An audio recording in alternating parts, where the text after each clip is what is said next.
Well, welcome everyone to Love vs. Hate. My name is Anne, and I'm your old-fashioned nerd. And I'm Emily, your mainstream millennial. And on this podcast, Emily and I like to debate and argue about the things in life that we love and hate. And most of the time, we don't agree, but we always try to find some common ground. Yes, and I'm excited for today's episode because I think honestly we'll find some common ground because we want to talk about how do Emily and I how do we go on vacation? What's like an ideal vacation for us? And Emily, how did we break this down? Yes, so we decided to come up with 4 different categories for how we would spend our ideal vacation. So we had to have, you have $100 to spend on your vacation. What are you going to do? You have $1,000, you have $10,000, and you have $100,000. What are you going to do? Ooh, if only this was real life. And also you also have the availability. Yes. So, you have the time. This would be an ideal world where you have this money. Where there's sunshine all the time and rainbows and unicorns and butterflies. And maybe I'm happiest when it's raining out. Why does it always have to be sunshine? That tracks, actually. Yeah, that's a fair point. That doesn't... Okay, fair. The world is just happy for whatever happy means to you. Okay, thank you. Okay. Anyway, so let's start at the $100 level. Emily, if you had $100 right now and the time and the availability, what are you doing with $100? Okay, so unfortunately, $100 doesn't get you much, but you could still have a great time. And so here are my 2 options. I have 2 because I was like, which one am I going to do? It just depends on what I'm feeling at the time. Yeah, okay, that's so. My first option is I could go camping for a day or 2, somewhere maybe an hour or 2 away. And I'm thinking I'll either go with my husband or a small group of friends. So here's the deal. I already have a tent and I already have a sleeping bag. So I'm not going to factor in those costs. Okay, that's fair. So it's usually around $30 to $40 to rent a campsite per night. And so take that out of my $100 and the rest of the cost would be spent on firewood and food. And then I would just be relaxing, playing cards, enjoying nature, making food on a campfire. And that's about it. That sounds awesome. Okay, and then my second option is not really a vacation, but it would be to take a day trip somewhere nearby to a town I've never been to before. I'm thinking somewhere that has a cool downtown area that you can just walk down. I'm a sucker for a cute main street with the old cobblestone streets that you can just walk in and there's a bunch of different shops. Just give me one of those or a library. That would be great. A farmer's market, an outdoor concert, That's what I'm thinking. Yeah. And so the day trip is just travel really and food cost. And maybe if you have a slight spending money for a shop or something. Yep. Okay, yeah. Yeah, that's honestly what I was thinking. With my 100... I was thinking day trip, and you're kind of right. It's not necessarily a full vacation, so maybe that's cheating a little bit. But I was thinking a day trip, and it's actually somewhere I've been. But so I would want to go to Lake Geneva for a specific reason. Can Emily guess why? Can you guess? Who lived in Lake Geneva? Who is famous that I adore? You told me in a past episode. Oh, man. I don't remember his name. He's very nerdy. All the nerds are like, duh, Emily, it's this guy. And I don't even know why. And it's funny because in the episode, I'll give you a hint. In the episode, I purposefully had you try to remember his name. Yeah, and it was in the D&D episode. What does it start with? A G. Both his first and last name both start with G. Oh, I'll just tell you, you're not going to get it. Yeah, I was like, what name starts with a G? His name is Gary Gygax. Oh, man, it's all coming back to me now. Yeah, Gary Gygax. He lived in Lake Geneva, and he was the original creator of Dungeons and Dragons, and he also created other role-playing games. And so he lived in Lake Geneva. His home is there, and they have a little memorial for him as well that you can go visit. And it's just a little... It's nothing like super grand, but it's just like a cute little plaque that they made for him, like in memoriam. So Nice. I would want to go see it. Very And then, cool. yeah, I think it'd be fun too to just like, like Geneva's like a cute little spot. So yeah, you can just like walk downtown, find a nice place for dinner. And it would just be like a nice day trip. Yeah, that's a good place to go. Yeah. Yeah. Okay. I like the idea also of camping. I think camping is like a good, like that is more of a vacation type where, yeah, you could find something not too far away. You can rent a campsite for pretty cheap. And as long as the only thing would be like for me, I don't have any camping gear. So I would have to use the money for that. But okay. Moving on to, we now have $1,000. Ooh. So with $1,000, I would definitely have to stay in the U.S. So somewhere that my friends and I have talked about going to is Utah, because if you've ever seen pictures of Utah, it is really beautiful there. I'm like it's like the most random place to talk about, but it's also like really, really pretty.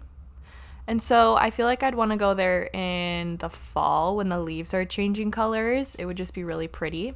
I was looking on Airbnb because I'm not really a fan of hotels. So, I agree. Yep. Airbnb is totally the way to go.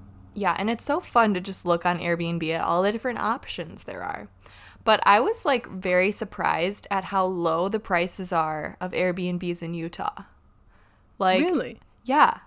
So you can get a home in the mountains that sleeps 16 people and has a sauna and a pool table for $150 a night. Dang. Yeah. So I would probably stay at some place like that and then do some hiking and just explore Utah, because I've only been to Phoenix, Las Vegas, and some bigger cities in Texas. That's like as far west as I've been. So I want to do some more west exploring. Oh yeah, I definitely would recommend. I haven't been to Utah. I have been to Las Vegas. But that's in Nevada, so that doesn't count. But yeah, so I'm kind of like you. Like, I've been in the big cities kind of out west, but my parents have been to Utah, and they loved it. There's a lot of Native American history out there. There's beautiful canyons to go see. I've had friends who've taken road trips out there. That's like a really good road trip destination. So I would say good pick. I would also say, for any listeners out there who are thinking about, vacationing sometime soon, if you ever head up to like Northern California, they have the sequoia trees and like Kings Canyon, and it is just gorgeous up there. And I think that would also be a good road trip spot. Nice. Where are you gonna go? Well, I was thinking about it, and honestly, I'm the type of vacationer who I like to be comfortable. I'm like you. I definitely would prefer an Airbnb over a hotel, because it's just a lot more comfortable. And also it's usually cheaper, and especially if you have like a group of people. But I was thinking about it, and I think for $1,000, something that I would want to at least consider. So my family has a cabin up in Saint Germain, and I think it would be so fun to take like a 4-day like long weekend with a bunch of friends and take them up to Pine Hill. So the accommodations would be free.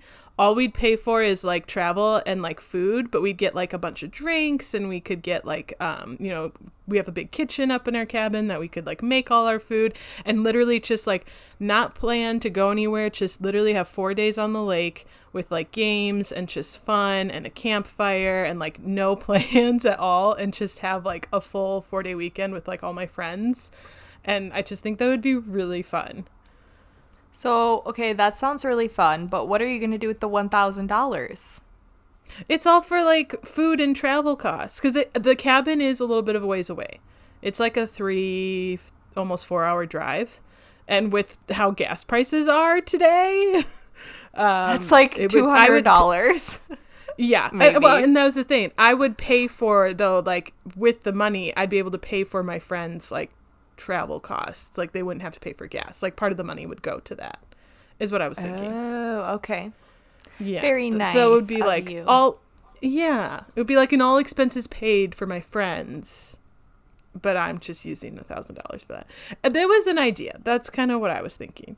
I do think a road trip would also be fun. And like I said, I'd probably go to like, if I did do a road trip, kind of like what you were thinking, I'd want to either head towards kind of like Northern California, or maybe hit up kind of like Yellowstone. I've always wanted to see Yellowstone, or like basically I'd want to go to some kind of national park somewhere in the US because there's so many beautiful national parks.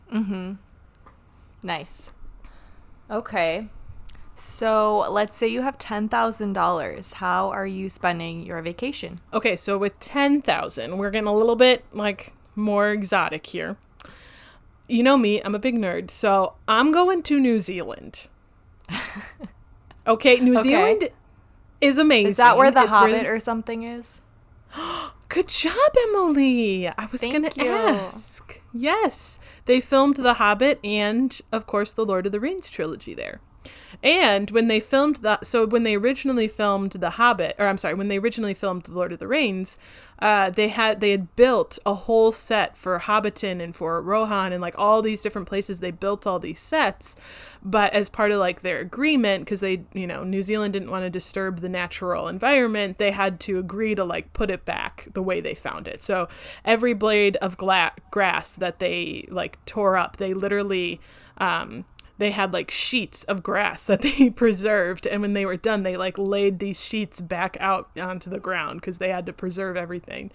But when they did The Hobbit the second time around, they did leave the Hobbiton set. They built it to last. You can go and you can stay there. You can take tours, and it's like built into the landscape now, and so you can actually go there. They like made an agreement where they were like, yep, let's do it. It's going to bring a lot of money and a lot of tourism, so we're going to keep it this time. But they just did that with Hobbiton. No other set was kept other than that. So I would want to go to New Zealand. It is literally on the other side of the world from where we are, so tickets are very expensive. Just one person is around, depending on the time of year ago, obviously it fluctuates a little bit, but it's around $2,000. So, wow. Yeah, it's an expensive ticket. And that's just the plane ticket. Luckily, the accommodations aren't too bad. And like when I was looking at like Airbnb, most Airbnbs are around 150 or less. Obviously, some are more expensive, but those are like the schmancy places that I probably wouldn't stay at. So I was like, that's actually pretty reasonable. And for one ticket to tour Hobbiton, it's $115 for a day tour. And I was like, that is very reasonable. Gosh. I know. I thought it was going to be like $1,000. Or maybe not that much, but I was like, I definitely thought it'd be more than that. Really? I thought it would be less. Oh, really? Yeah. Oh. I don't know. Why? That seems very expensive to me. Yeah, maybe it is. I don't know. I don't take many tours. I like to if just something's over $20, I'm like, how dare they? Okay, that's fair. But this is like for a full day. It's not just like, hey, take a 1-hour tour. This is like a day tour. I guess. That makes more sense. I guess. Clearly, Emily's not coming with me to New Zealand. I'll just go for the kiwi birds, and that's all. Thank you. Oh, okay. Yeah. And okay, so if I visited New Zealand, I'd want to visit both islands because there's like a northern island and a southern island in New Zealand. I'd want to kind of see it all because I've heard the southern island is actually like, the north is a little bit more populated and the southern's a little more like landscape, very beautiful mountain ranges. Like it's really pretty. And so people like recommend kind of heading down to the South Island to like have exploration. And I was looking too, they have like, you know how there's like all expenses paid kind of sites. Like I was looking at that, and on average, if you like, you could do like a 7-day trip for around $4,000 for one person. So if I took someone with me and we're around like $8,000 for like, you know, accommodations, travel, and that's like for 7 days, you know, food, all that stuff. I think that would fit within our 10,000 budget range. So I would definitely want to take at least one person with me. So very nice. Yeah, I think it would be very fun. And I would have to think about if I take Emily or not, because you wouldn't appreciate. Yeah, you might want Hobbiton. Someone you can geek out with. I'd be like, can we go yet? You'd be like, it's a round door. Why is that special? So which island is the Hobbit thing on? Hobbiton is on the northern island near Auckland, and that's actually where I would fly into, because every other flight like increases. Like if you want to fly to the southern island, that increases like by another $1,000. It's kind of ridiculous, but Auckland is kind of like, that's the largest city, and I might not be pronouncing it right. I think it's Auckland. Auckland? But Auckland maybe, not quite sure. I would learn when I get there, I guess. But that's like the largest city, and so they have like the cheapest flights in. Nice. And Hobbiton's not too far from there, so. Great. Yeah. So that's what I'm doing. I'm going to New Zealand, and I'm staying there the whole time. Nice. I like it. How about you, Emily? $10,000. What you doing? Okay, you know me and my indecisiveness. I have two different options again. So, okay. I'm just going to say this vacation is going to be fun, whichever one I choose. So I'm definitely going to a different continent. Mm-hmm. I've been to a few countries in Europe, and it's absolutely beautiful. I love the architecture and the history. So, wait, stop the presses. What? Stop. Did you just say you love the history? The history of how the buildings look. Just kidding. Oh, okay. Yeah, the I like architecture learning about the history sometimes. What? But most of the time I just like walking down the street and being like, wow, I can't believe like buildings like this exist. It's absolutely beautiful.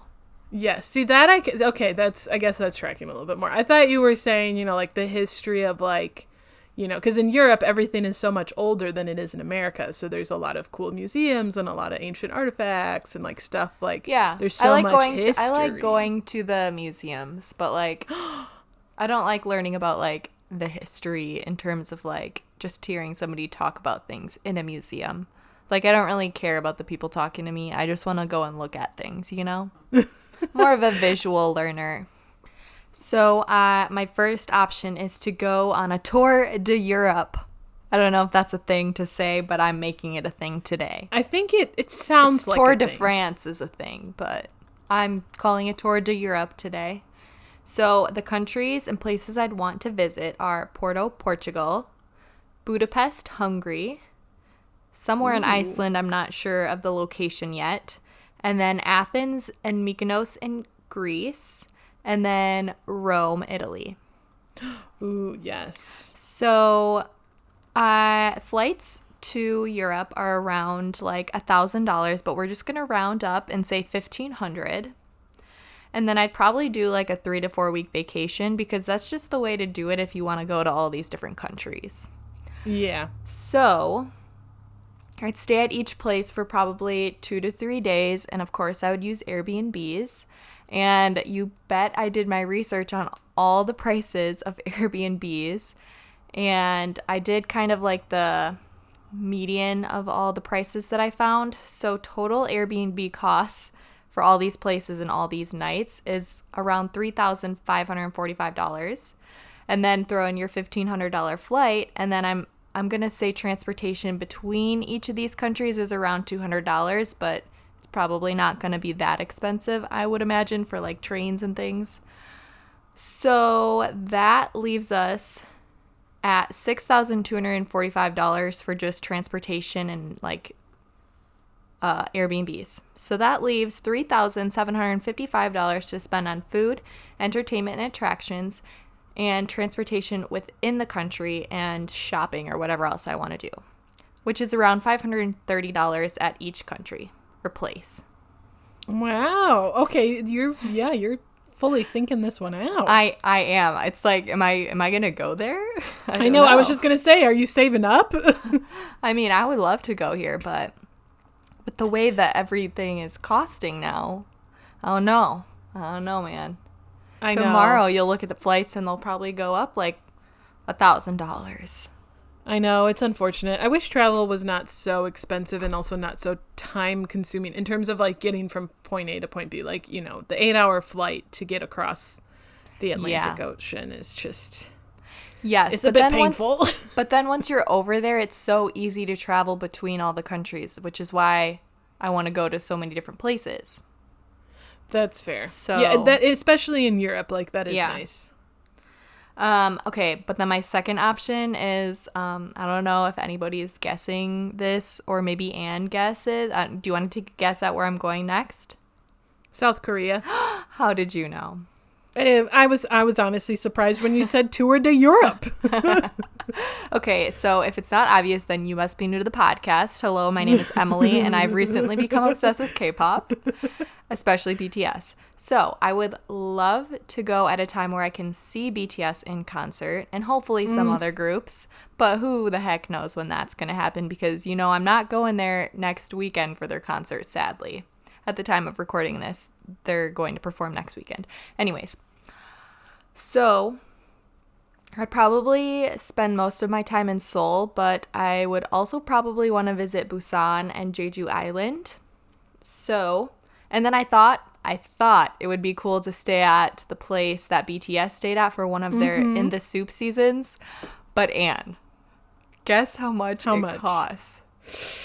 I'm going to be sad. Yeah, it's probably a lot. Okay. So I saw the listing. I Googled it, and it said $780 a night. And I was like, okay, that's not horrible for it's not horrible for the whole house and like the entire property. But then I looked closer, and it said for a private room at the house. Yeah. Just one room. I think that's just for one room. So I'm like, yeah, no, sorry, I'm not going there. Yeah. Maybe on my $100,000 vacation, I could swing that. But not for the 10,000. Yeah. So, okay, let me do just a quick breakdown of the cost so you guys know I'm not cheating on my $10,000. So, let's see. Okay, so flights. Okay, this is where it was a little weird to me. So Delta or American Airlines is about $1,300 to get to Seoul.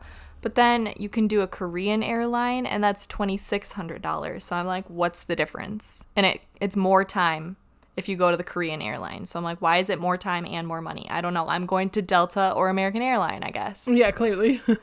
So I'm willing to bet that Delta only goes to Seoul and probably nowhere else. And you have to, if you need to go anywhere else, you have to take a Korean airline would be my guess. Maybe, yeah. Well, either way, I'm going with Delta or American Airlines.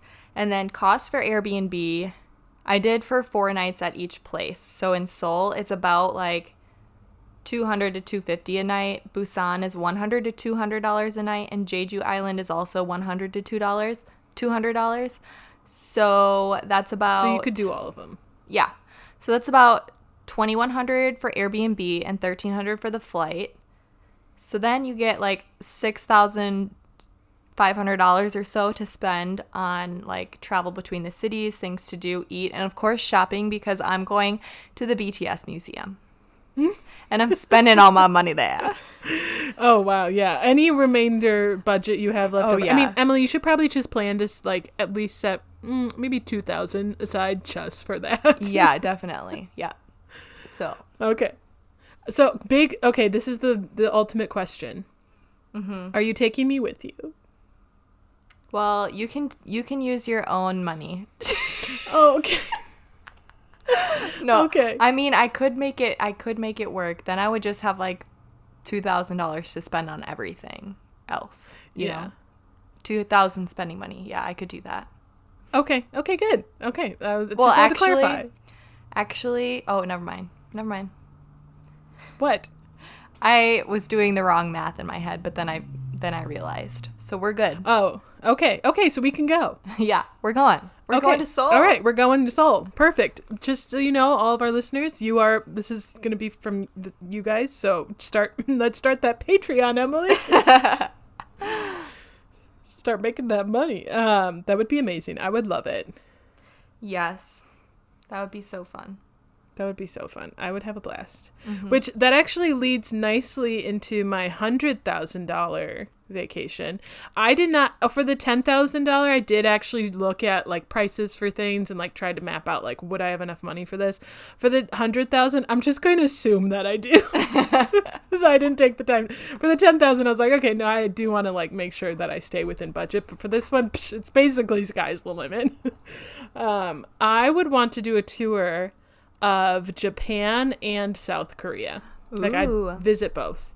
And I'd want it to be at least like a month long, so about 4 weeks. And I'd want to take some friends with me. And like, I'm thinking like 3 to 5, like, group of people, like a larger group. Yeah.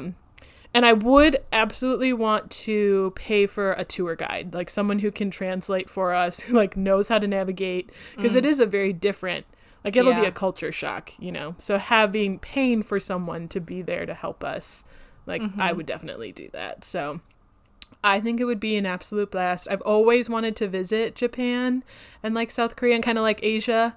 But it's like one of those things, like if I did have $10,000, New Zealand is like more high priority on my list because I'd love to see it. Whereas like Japan and South Korea and like Asia is like, I still would like to, but that would be like a slightly lower want on my list. Yeah. So, but I just think that would be so, and that's the other thing too, is like, I could see myself visiting New Zealand for just like, if I just had a week. But if I'm going to go to like Asia or South Korea or Japan, like I think just because of the culture shock that I would experience, I'd want more time, because I'm the type of person who like, I'd want to get there and have time to like, I don't know what quite the right word is, but like kind of get used to it. You know, like I couldn't just go for a couple days. I think it would just be a lot and I'd be like overwhelmed by it all. Where like New Zealand, they still speak English, and like I feel like, you know, it wouldn't take me that long to just kind of get used to it. Or like in Japan and South Korea, I think I would need, I don't know, maybe I'm just making that up, but that's like in my head for some reason. Yeah. I feel kind of like if I went to Japan or South Korea, like, I don't know, I feel kind of the opposite, where I'm like, I would probably get like homesick because things are so different, that I would want to only stay for like not as long, because I'd be like, I don't know, I don't understand why they do things a certain way or whatever. I mean, I don't even know if that's true, because I don't know that much about the culture to know if I would feel that way, but just from like photos and experiences of other people, I'm like, I don't know how long I would want to stay there. That's fair. But yeah, I would really like to experience it. And also Japan just seems very overwhelming to me too. Yeah, I want to see it, but I'm also like, but I think that's why, like, I'd want to split between the two, like maybe 2 weeks in Japan, 2 weeks in South Korea. Like, I'd want to, you know, experience different levels. And also there's certainly rural areas. Like, I'm not going to stay in Tokyo for 2 weeks. Yeah. Like, no, I maybe see it for a day and then I'd be like, okay, this is overwhelming. But, yes. Yeah. Okay. What about you, Emily? Okay, $100,000. so when I got to this point, I was like, how can anyone spend $100,000 on a trip? Yeah. So, to me, it's like the time. Like, you know, 10,000 you can do a week, but 100,000 you could probably do like a month. That's what I'm thinking. Yeah. But anyway, continue. Yeah, so I decided that I'm just going to do one of the trips from above from that I've already mentioned, and just take more people with me and pay for more people. So that's what I would do. I'd probably honestly I would probably lean towards Europe, just because, like you mentioned, it's like it's easier to be there just because people speak English. There's more countries to visit, things like that. But then if I went to South Korea, then I would definitely take you and my friend Marissa, who is on the podcast for BTS, and then my other friend, who's also an ARMY. So we would just have a grand time in South Korea. That would be so fun. Yeah. So that's and then what I would we do. would actually rent the place where they stayed at. Yeah, then we could do that. It would be fun. Yeah, I do think once you hit that kind of $100,000 range, that really is like you add more people and maybe you stay longer. But for the most part, like I feel like with 10,000, you can actually do like a really good you could experience somewhere other in the world, wherever you want to go. So. Okay, good to know. I feel like we have similarities. Obviously, I have a little more nerd related things, but yes. I would 100% join you on your BTS trip, though. That would be amazing. And if I were to go to any of these places, I would for sure take a bunch of TikToks and post them on our thing so you guys could all see, because that's just what I would do. I would be like, this is my little vlog of this little country over here, and it would be so cute and fun. It would be very fun. And you love to vlog. I do. I love taking little vlogs, and I love doing little vlog TikToks too. It's just the most fun. Yes. So that would 100% be happening. I would bring like a GoPro and stuff with me, and like I would want to bring something that's like we can just record easily from, like a really, just like small handheld video camera, not like my full DSLR, but just like some little. Yeah. That would be really fun. Oh, now I want to go. I know.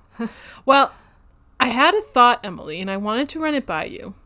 Ooh. It is our birthdays coming up pretty soon. Oh, yeah. So maybe what would be really fun is if we did our, obviously not, I mean, I want to do the $10,000, but maybe for our like birthday week, we can do our $100 trips. Ooh. And I think that'd be really fun. Yeah. Are we going to go to Lake Geneva? That's what I'm thinking. Oh my gosh. And then you said you wanted to do, well, you said camping. What was the other one? You said a day trip. Just a day trip, yeah. Yeah, we could totally find like a little town somewhere in Wisconsin that neither of us have been to, and we can just do a day trip out there. That would be so fun. Wouldn't that be fun? We should do it Yes. for like our birthdays. Yes, let's do it. Okay, cool. I am 100% down. I already have, somewhere I've wanted to go in Wisconsin. What? Is Port Washington. Have you ever been to Port Washington? Yes. Oh, you have? Oh, Well, okay. my aunt and uncle live there, so I haven't really like experienced it as just a person going to Port Washington. Like I've gone to their house and I've seen the lighthouse once, but that's all I've experienced. So I'd be down to go there. Okay. Well, yeah, tell you what, listeners, we'll find our spots where we're going to go. We'll take little vlogs. We'll like post them, and then you guys can kind of follow along for our birthday week. Because, that would be so fun. So make sure you're following us on our social media. We have Facebook, Instagram, and TikTok, all at Love versus Hate Podcast. Yeah, that'll be so fun. I'm super excited. I had that idea like right before we were about to record this episode, and I was like, ooh, I'm going to ask Emily on the podcast. Ooh, pressure. Just kidding. I know. So anyway, Emily, what is your life lesson when we're talking about vacations and what we're doing with all that extra spending money we got?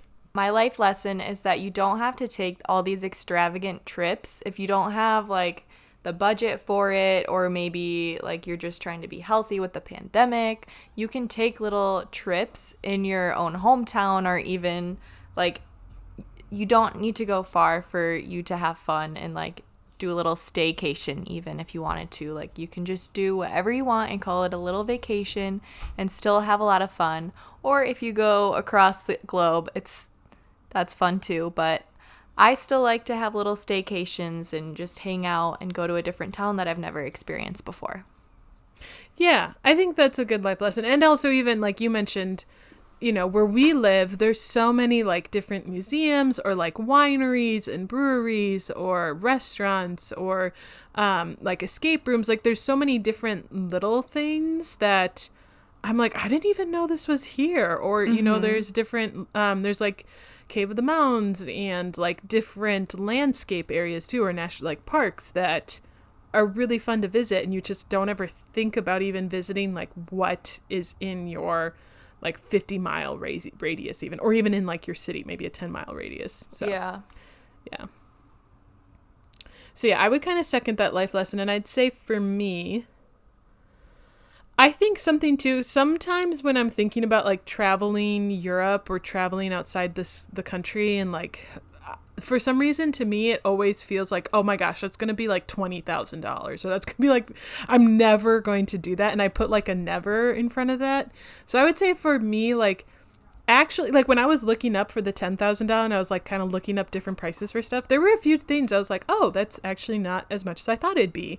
Mm-hmm. And so plan a trip out, like kind of look at, okay, how much would this actually realistically cost? And then start to save up for it or come up with a plan. Like I think my life lesson would be just never say never, like never say you're never going to go somewhere, or like, I'm never going to visit Japan. Like if you can make it happen, if you just kind of break it down and just like make it more realistic. Yeah. So that'd be my life lesson. Like, don't say that you'll never go somewhere. Yeah. And another thing that I learned when I traveled to Europe a while ago is that in terms of like where you stay, in my opinion, it doesn't matter that much. Like, if you get a smaller place to stay that's not as expensive, I think that's more worth it than a nicer place that's way more expensive, because if you're going to a country, you're not there to spend it at your Airbnb. You're going to be out most of the day, Right. probably. So you just really need that place to sleep and Yeah. to shower. So Yeah. as long as you have those things, it doesn't really matter like where you're staying.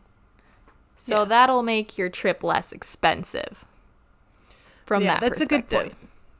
You don't need to be in the, villa or all expenses paid, resort or, Yeah. you can Unless, just stay like, somewhere cheap. Unless you're going somewhere to relax, then you might want a relaxing place. But if you're going out to sightsee all these different places, then you don't need a fancy-dancy little Airbnb. Yeah, exactly. So there's some more advice.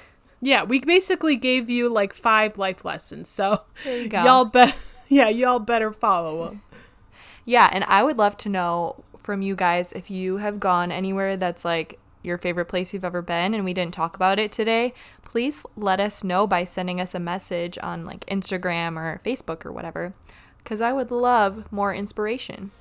Me too. I'm always looking for cool places to see and visit. So let us know for sure. Yay!